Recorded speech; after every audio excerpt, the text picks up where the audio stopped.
ছোটদের জানাই আমার ভালোবাসা আর বড়দের আমার প্রণাম জানিয়ে আজকের ব্লগটা শুরু করলাম।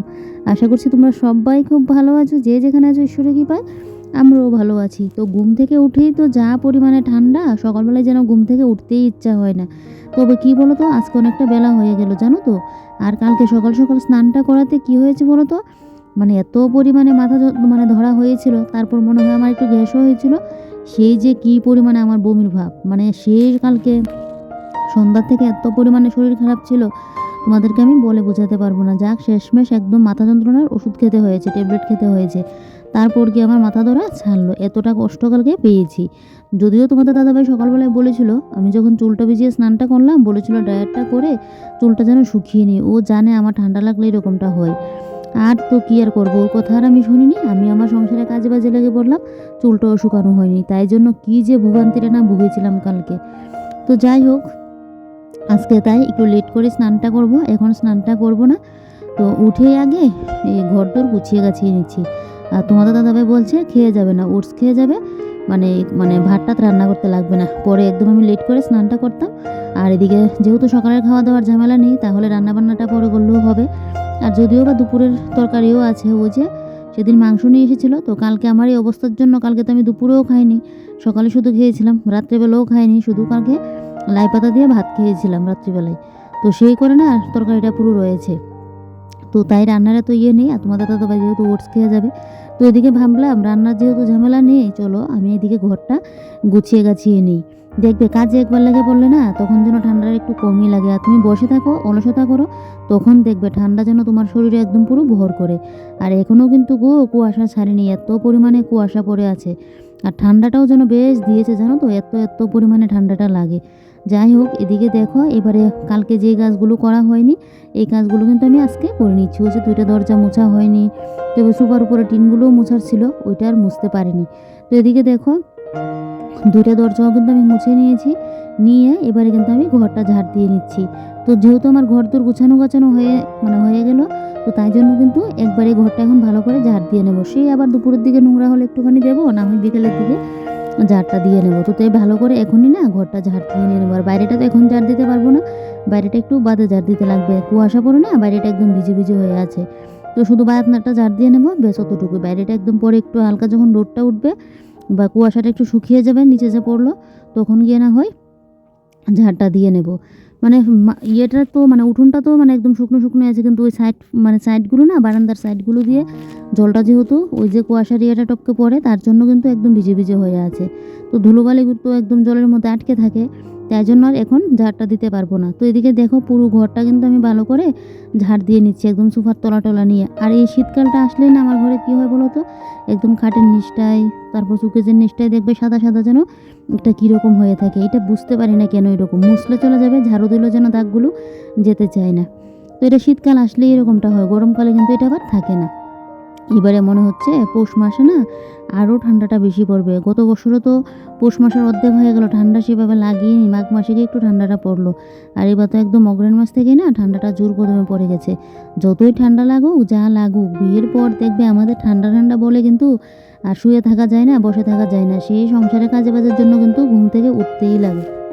তো দেখো, এবার আমার ঘর দোর গোছানো গাছানো কমপ্লিট। এই যে 9টা বাজতে 5 মিনিট বাকি। বাইরের অবস্থাটা তোমাদের একবার দেখাই যাক। কালকে যেহেতু বেডরুমটা পরিষ্কার করেছিলাম, তাই আজকে আর বেশিটা সময় লাগেনি। তো একদম এক ঝলকেই ঘুম থেকে উঠে একদম এই ঘরটাকে পরিষ্কার করে নিয়েছি। কী বলতো, সকাল সকাল ঘর দোর পরিষ্কার থাকলে দেখবে কেউ একটা আসলেও যেন ভালো লাগে, আর ঘর দোর আগুচালো হয়ে থাকলে যেন ভালোও লাগে না। আর বাইরের অবস্থাটা তোমাদের দেখাই। এই যে দেখো, এই যে দেখো বাইরের অবস্থা। এখনও কিন্তু কুয়াশাটা কাটেনি দেখো। আর একটা ঠান্ডা ঠান্ডা না, জানলা টানলা খুলে রাখলে একদম ঠান্ডা একটা হাওয়া আছে। যাই হোক, এখন ঘুমিয়ে থাকলে তো আর হবে না, সংসারের কাজ বাজও করতে লাগবে তাই। আর এদিকে দেখো, তোমার তো দাদাভাই এসে চা টিফিনও বানিয়ে নিয়েছে। আমি যেহেতু ওই কাজগুলো করছিলাম, তো এদিকে এই যে পাউরুটি সেঁকে নিয়েছে, আর এখানটায় এই যে দেখো চাও বানিয়ে নিয়েছে। তো আমার এখনও মুখ টুক ধোয়া হয়নি, আমার এখন মুখ ধোয়া হবে, তারপর গিয়ে ওষুধ খাবো, তারপর গিয়ে চা টিফিন করবো। কালকে রাত্রিবেলায় আমার যা অবস্থা ছিল, সেই মাথা যন্ত্রণা, তারপর একটা শুধু বমির ভাব, মানে গ্যাসের থেকে হয়েছে, আর এখনও গিয়ে মাথা যন্ত্রণা, কী যে ভোগান্তিটা না ভুগলাম। সে তোমার দাদাভাই এসে রাত্রিবেলায় রান্নাবান্না করে আমাকে খাওয়ালো। আর দেখো বাসন কুসনও টাল পড়ে আছে, তো এগুলোও ধুতে লাগবে। এখন তো সুস্থ হয়ে গেছি, তো এদিকে আগে মুখটা ধুয়ে নিই, টিফিনটা করে তারপর এগুলো করে নেব, ধুয়ে নেব। তো চলো, হ্যাঁ, এখন আগে বাকি কাজগুলো একটু চটপট করে শেষ করে নিই।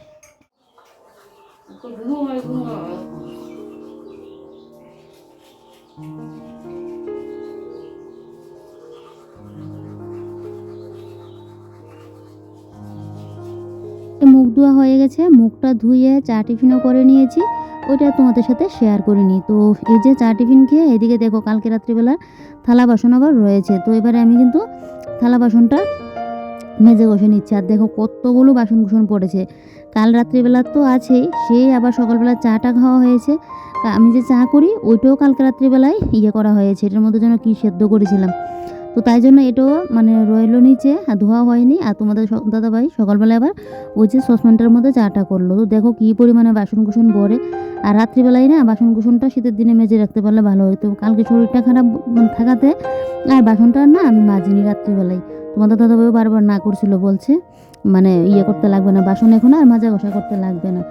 না হলে কি বলো তো, ওই যে মানে আমরা যে খাইটাই তো তরকারি পাতির মধ্যে তো তেল দেওয়া থাকে, মানে ঠান্ডার মধ্যে যেন এই থালাগুলোর মধ্যে যেন তেল টেল একদম পুরো আটকে থাকে, মাজতে গেলেও কষ্ট হয়। তাই সাথে সাথে ধুয়ে নিতে পারলে ভালো হয়। তবে কী বলো তো, সবসময় তো আর সম্ভব হয় না, শরীরের উপর তো আর আমাদের কেউ হাত নেই বলো, কখন খারাপ হবে কখন ভালো হবে। তো তাই জন্য কালকের বাসনগুলো কিন্তু মাজা ঘষা হয়নি, না হলে বেশিরভাগই কিন্তু আমি সকালের বাসি কাজটা রাত্রিবেলায় করে রাখি। তারপর দেখো ওইদিকে বেসিনটা একটু পরিষ্কার করে নিচ্ছি। ওই যে এক গাদা বাসন পড়েছিল, আর বাসনে তেল টেল তো থাকবেই, তরকারি পাতির মধ্যে তেল দেওয়া হয়, তো সেই না বাসনটাও যেন মানে বেসিনটাও যেন একটা পুরো তেল কাস্টে হয়ে আছে। তো তাই জন্য বেসিনটাকেও না একটু ভালো করে একটু পরিষ্কার করে দিচ্ছি। আমার আবার কোনো কিছু যদি একদম আঠালো আঠালো বা তেল চিটে একটা ভাব হয়ে থাকে, আমার যেন ভালো লাগে না। আমার মানে রান্নাঘর দেখবে সবারই কিন্তু একটা তেল চিটে ভাব থাকে, আমার রান্নাঘরে কিন্তু এরকমটা পাবে না। এই যে গ্যাসের সামনে জানলাও না আমি কদিন বাদে বাদে একদম পুরো গ্রিল টিল সমস্ত কিছু পরিষ্কার করে নিই। ওই যে একটা তেল চিটে ভাব, হাতের মধ্যে একটা তেল তেলে হয়ে থাকবে, এরকমটা কিন্তু আমার ঘরে তোমরা পাবেই না। যাই হোক, এবারে দেখো গ্যাসটা একটু ভালো করে মুছে নিচ্ছি, যেহেতু সকালে রান্নাবান্না এখন করব না, পরে গিয়ে দুপুরের মানে শুধু ভাতটা করব। তো তাই জন্য একদম গ্যাস টেস মুছে, কালকে রাত্রিবেলায় তো মুছেইছিলাম, মানে করার পর রান্নার পর, তারপর সকালের দিকেও তোমাদের দাদাভাই মনে হয় মুছে চাটা করেছিল, তারপর আমি আবার এখন একটু মুছে দিলাম, কারণ ওই যে এখানে বাসন টাসন করলাম তো, মানে ধুলাম তো, তো এখানে জল টল পড়লো, তো সেই জন্য না আমি কিন্তু এই জায়গাটা ভালো করে আবার গ্যাসটা একটু মুছে দিয়েছি। তারপর এদিকে দেখো ওই যে ফিল্টারটা একটু মুছে নিয়েছি। আজকে আর আমার ঘরে জল আনতে হয়নি, কালকে আনা হয়েছে, তো তাই মানে 2 দিন 3 দিন পর পর জল আনলেও আমার হয়ে যায়। তো এদিকে দেখো এবারে জলের বালতিগুলোও ভালো করে মুছে দিয়েছি, দিয়ে এবারে এই যে এই নিচগুলো একটু ভালো করে মুছে দেবো। এই যে দেখো, আর এদিকে কিন্তু আমাদের গরম জলও বসানো হয়ে গেছে, ওই যে স্নানের জল, আমি এদিকে স্নান করে নেব, তাই জন্য জলটাও বসিয়ে দিলাম। একবার ভেবেছিলাম আরও মানে বাদে স্নান করব, তোমাদের দাদাভাইও বলছিল আরও বাদে যেন স্নানটা করি, কিন্তু আমি বলছি না, বসে থেকে লাভ নেই, না স্নানটা করে নিই, শীতে সকালে স্নান করে নিলে একটা বড় কাজ শেষ, তাই জন্য সকাল সকাল স্নানটা করে নিচ্ছি। তো এদিকে দেখো এবার এদিকে ফ্রিজটাও পরিষ্কার করে নিচ্ছি একটু মুছে। তো আমার এদিকে স্নানে যাওয়ার আগে আগে যা যা ঘরের কাজকর্ম টুকিটাকি কাজগুলো কিন্তু শেষ করে নিচ্ছি, তাহলে স্নান করে এসে না আমার অত কিন্তু আর কাজকর্মগুলো আর থাকবে না। তো এদিকে দেখো ফ্রিজটাকে একটু ভালো করে কিন্তু সাইড ফাইডগুলো একটু মুছে দিচ্ছি, যেহেতু খোলামেলাভাবে থাকে, তাই জন্য প্রত্যেক দিন একটু একটু করে না মুছতে লাগি। তারপর এদিকে দেখো ওই যে গ্যাসের মধ্যেও একটা হাঁড়ি গরম জল বসাতে হয়েছে, আর এদিকে মধ্যে এই যে মানে ইন্ডাকশনটার মধ্যে, তো একটা তোমাদের দাদাভাইয়ের জন্য বসানো হয়েছে, একটা আমার জন্য। তোমাদের দাদাভাই তো দোকানে যাবে, তো দুজনের জন্য কিন্তু মানে সাইড দিয়ে গরম জলটা বসানো হয়ে গেছে। তো আর এদিকে দেখো এবারে আমি এই র্যাকটাকে একটু সাইড ফাইডগুলো মুছে দিচ্ছি। তো র্যাকের কোটোকাটিগুলো মুছবো না, সেদিন মুছেছিলাম, তো তাই জন্য কোটোকাটিগুলো কিন্তু মুছছি না। দেখো কতগুলো কোটো, যখন মুছতে যাই না আমার বেশ কতটা কিন্তু সময় লাগে। তারপর এদিকে দেখো এই টুলগুলো একটু মুছে দিচ্ছি, এই যে টুলগুলো পরিষ্কারই আছে, তারপরও ধুলোবালি পড়ে বলে তাই একটু আমি মুছে দিলামই। সবসময় একটু একটু করে যদি সংসারের কাজগুলো কিছু কিছু করে গুছিয়ে রাখা যায়, তাহলে দেখবে একটা সময় সমস্ত কাজই হয়ে থাকে টাইমের আগে, কোনো আর অসুবিধা হয় না। তো যাই হোক, আমরা মধ্যবিত্ত সংসারের বউরা কিন্তু সবসময় চেষ্টা করি নিজের সংসারে লক্ষ্মীশ্রী বজায় রাখার জন্য, নিজের সংসারে কিভাবে আয় উন্নতি হবে, কোন কাজটা করলে মানে লক্ষ্মীমা সন্তুষ্ট হবে, কিভাবে সংসারের মানে উন্নতি করা যায়, কিভাবে সংসারে একটু আয় করা যায়, সবসময় কিন্তু আমরা এটা চিন্তা করে থাকি। তারপর এদিকে দেখো রান্নাঘরটাও ঝাড় দিয়ে নিয়েছি, নিয়ে এই যে দেখো এবারে আমি এই জায়গাটা ঝাড় দিয়ে নিচ্ছি। এই যে এই জায়গাটা ঝাড় দিয়ে ভাবছি একদম সামনের জায়গাটা একটু ঝাড় দিয়ে নেবো। এখন তো একটু মানে রোদ উঠেনি এখনও, মানে এই জায়গাটা একটু শুকিয়ে গেছে। তো তাই ভাবলাম যে না, এখন একটু এই জায়গাটা করে নেবো। দেখো এই জায়গাটা এখন শুকিয়ে গেছে, কিন্তু সকালের দিকে তো যা অবস্থা ছিল। আর বাইরে আমার মানে ঘরের বালতিটা ছিল যে ভাত তরকারি ফেলা হয়, এই বালতিটাও বের করে রাখলাম। আর এদিকে আমি স্নান করেও চলে আসলাম। তোমাদের দাদাভাই গেল আমার ওই যে ভাতের ওটা ফেলে দেওয়ার জন্য তোমাদের দাদাভাই গেল। আর এদিকে দেখো আমি স্নান করে এসে ওই যে মুখে পিস মিল্কটা যে মাখি ওটা দিয়ে রাখলাম। আজকে তো একদম চুল শুকাতেই লাগবে, কারণ এইভাবে যদি চুল রাখি না, কালকের কথা মনে হলে যেন আমার ভয় লেগে যায় যে কালকে কী যন্ত্রণায় না ভুগেছিলাম। তো এদিকে দেখো এই যে এবার এসে দুটো করে নিলাম, তারপর ঠাকুর প্রণাম করে চলে আসলাম রান্না করে। তোমাদের দাদাভাই তো বললো খাবে না, ওটস খেয়ে চলে যাবে, কিন্তু আমার যেন মন মানছিল না। আমি তো জানি ও সকালবেলায় খাওয়া দাওয়া করে যায়, ওর একটু ভাত হলে ভালো হয়। ওই যে টিফিন টাফিন খেয়ে সহ্য করা ওইটা যেন ও পারে না। তো বলছিল খাবে না খাবে না, কিন্তু আমি কি করলাম যে না, ও তো এখনও স্নানে যায়নি, বাইরে যাবে, বাথরুমে যাবে, তারপর গিয়ে স্নান করবে, আরও এখানে অনেকটা সময় লাগবে। তো তাই জন্য আমি কি করলাম, তাড়াহুড়ো করে এক পাশে ভাত বসিয়ে দিলাম, আর এক পাশে ওই যে চিকেনটা আছে, ওই চিকেনটা দেখো এদিকে এখন গরম করে নেব। তো ভাবছি এরকম শুকনো শুকনো করবো না, একটু মানে ঝোল দিয়ে দেবো, ঝোল দিয়ে একটু ফুটিয়ে নেব। মানে আজকে একটু পাতলা পাতলা করে করবো, সেদিন তো একটু কষা কষা টাইপ হয়েছিল, আজকে একটু পাতলা করে করব। তো দেখো এদিকে ভাতটা হয়ে যাক, আর এখন তো হাঁড়ির মধ্যে ভাত রান্না করি তোমরা জানোই। আর তো এদিকে ভাতের জলটা গরম হোক, আর এদিকে চলো এবার চালটা নিয়ে নিই। তো এদিকে চালটা দেখো নিয়ে নিচ্ছি। তো চালটা একটু কমিয়ে নিলাম, কারণ ওই যে সকালের খাবার লেট করে হবে, আবার দুপুরে খাবার, তো তাই জন্য একটু কমিয়ে চালটা না নিলাম। আর এখন যেন কি হয়েছে, আমার যেন কোনো কিছু খেতেও ভালো লাগে না, ভাত তো ইচ্ছে করে না। শীতকালে দেখবে একবার ভাত খেলে না, দুপুরে ভাতও যেন খাওয়ার আর ইচ্ছে হয় না। তো এদিকে চালটা ধুয়ে নিয়েছি, চালটা ধুয়ে এবারে দেখো হাঁড়ির মধ্যে দিয়ে দিলাম। আর দেখবে যখন তুমি তাড়াহুড়ো করে একটা কাজ করবে না, যে না একজন এসে বসে আছে বা একটা দিতে লাগবে কোনো কিছু, তখন দেখবে সেই কাজটা যেন তাড়াহুড়ো করে মিটে না। আর এমনিতে তুমি বসে থাকো, মানে সব কিছু রেডি করে থাকো, তখন দেখবে যার উদ্দেশ্যে করবে সে যেন মানে থাকবে না, এরকমটা হয়। আমার যখন রান্নাবান্না সমস্ত কিছু কমপ্লিট হয়ে যায়, তখন দেখবে আমার বরের মানে কাজ করে শেষ হয় না, স্নান এটা ওটা। আর যখন আমার রান্নাবান্না মানে কমপ্লিট না করে থাকে, তখন দেখবে ও একদম স্নান করে চলে আসে, এরকমটা হয়। তো আজকে যদিও ও বলেছিল ওটস খেয়ে যাবে, আমি আমার করে কিন্তু আমি করলাম। তো এদিকে দেখো ভাতটা বসিয়ে এদিকে এখন ফ্রিজ থেকে আবার একটা বেগুন নিয়ে নিলাম। ভাবছি ভাতের সাথে একটু বেগুন ভাজি করে দেবো, তাহলে শীতকালে দেখবে গরম গরম ভাতে বেগুন ভাজি হলে বেশ ভালোই লাগে, সাথে যদি একটা কাঁচা লঙ্কা পাওয়া যায়। তো এই যে এই বেগুনগুলো না সেদ্ধ খেতেও কিন্তু ভালো লাগে। আর দেখবে আরও কতদিন বাদে শীতটা আর একটু ভালোভাবে পড়ুক, তারপর দেখবে কি মোটা মোটা বেগুনগুলো হয়, ওই যে পোড়া খাওয়ার জন্য, ভাজা খাওয়ার জন্য। তবে এগুলোতে না বেশ তেলও লাগে। তো বেগুনটাকে এটা তো ফার্স্টে ভালো লেগেছিলো, তারপর দেখছি আবার বেগুনটার ভিতরে পোকা হয়ে গেল, সেটা দেখে মনটা যেন পুরো খারাপ হয়ে গেল। যাই হোক, তারপর আমি একটু কাটিং করে নিয়েছি। আর এই যে দেখো এখানে তোমাদের দাদাভাইরও হয়ে যাবে, আমারও হয়ে যাবে। তো তাই জন্য কিন্তু বেগুনটাকে কাটিং করে নিয়েছি। তো এখানে 5টা পিসের মতো হয়েছে, এটা দিয়ে কিন্তু আমাদের হয়ে যাবে 5 কি 6টা পিসের মতো হয়েছে। তো এদিকে দেখো এবারে বেগুনগুলোকে ধুয়ে নেব, ধুয়ে তোমাদের দাদাভাইকে একটু ভাজি করে দিয়ে দেবো, বেশ ও খেয়ে গেলে না আমি একটু শান্তি পাবো। তো এদিকে দেখো তোমাদের দাদাভাই আবার ডাকছে গরম জল দেওয়ার জন্য, ও যে স্নানে যাবে। তো এদিকে দেখো ওকে গরম জলটা এখন কিন্তু দিয়ে দিলাম। আর ওই যে ইন্ডাকশানে জলটা বসিয়েছিলাম না, তখন কিন্তু আমি এটা না মানে কম দিয়েছিলাম, 600-তে দিয়ে রাখলাম, যেহেতু ওর একটু বাইরে কাজ আছে তার জন্য আমি একটু 600 দিয়ে কিন্তু গরম জলটা বসিয়েছিলাম। আর গ্যাসের গরম জল দেখবে তাড়াহুড়ো হয়ে যায়, ইন্ডাকশানের মধ্যে হতেও কিন্তু একটু সময় লাগে। আর এদিকে চট করে দেখো আমি বেগুনটাও কিন্তু এখন ফ্রাই করে নিচ্ছি। দেখবে পুরুষ মানুষ না সকাল সকাল যদি বাড়ি থেকে না খেয়ে যায়, সে যেন ভালো লাগে না। আর ওর সাথে তো কোনো কোনো সময় এরকমটা হয়, ও যেদিন সকালে না খেয়ে যাবে সেদিন দেখবে দুপুরের খাবারও মানে ঠিকভাবে খাওয়া হয় না।